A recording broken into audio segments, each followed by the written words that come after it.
Hello, landlords. It's Ernie. I'm back, and today we're talking all about your property. Is it protected by an LLC?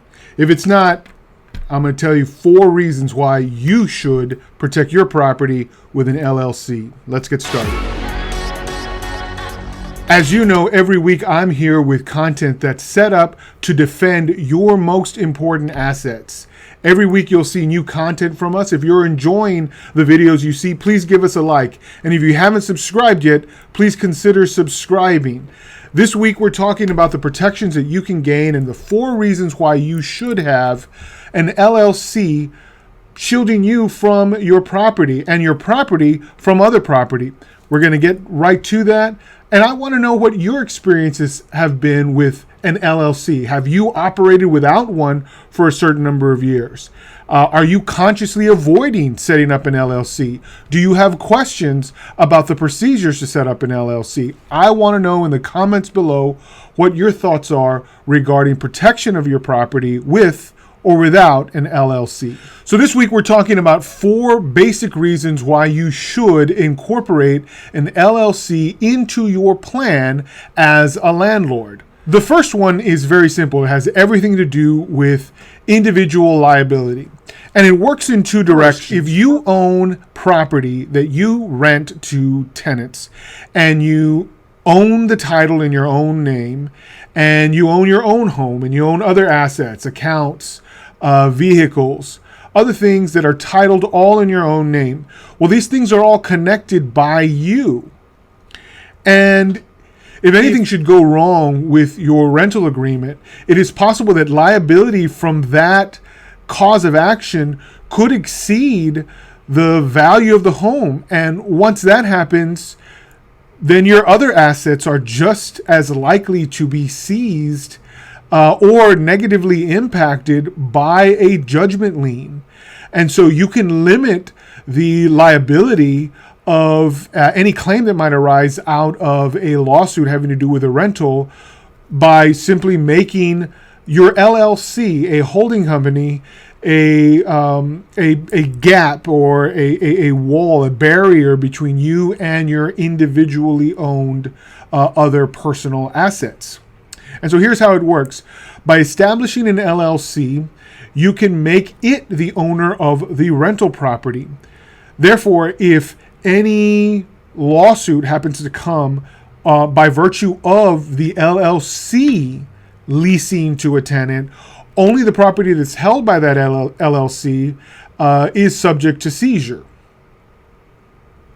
or subject to the negative impact of any lawsuit that would be raised against the landlord for some kind of breach of contract claim or other claim that might be raised by a tenant.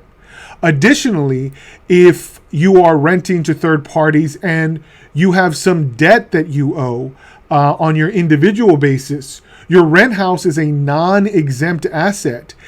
If it's owned by you in your personal name, it itself is subject to seizure to cover debts where your own personal home, because it is your homestead and protected, cannot be seized for some judgment lien. However, your rent home doesn't have that same protection. If it's owned in your name as the title holder, it is subject to seizure if you have a judgment for debt or other liabilities that you have on yourself as an individual. If that same property were held in the name of your holding company, some LLC that you established, then the debts that you have individually could not be exercised against that owner, the holding company. Your second reason for having an LLC is the possibility that you may own multiple properties, and so you would like to shield each of them from each other. Again, you're thinking of that scenario where the value of a certain claim exceeds the value of the given property. If you have a property that if you have multiple units, say you have 4 separate pieces of real property, all of them in separate holding companies, then the liability of any one cannot affect the rest. And so you are shielding your properties from each other by having an individual LLC own each individual property. This way, any one claim against one will not have any effect on the others. Now, this requires, of course, that you properly maintain each LLC as an individual entity, and don't commingle funds or intermingle the activity of these LLCs, and you remain distinct for each LLC. You maintain that limited liability. If property is held in the name of an LLC, that LLC can sign the lease, and the tenant would not need to know who manages the LLC or derives any kind of income benefit from that LLC.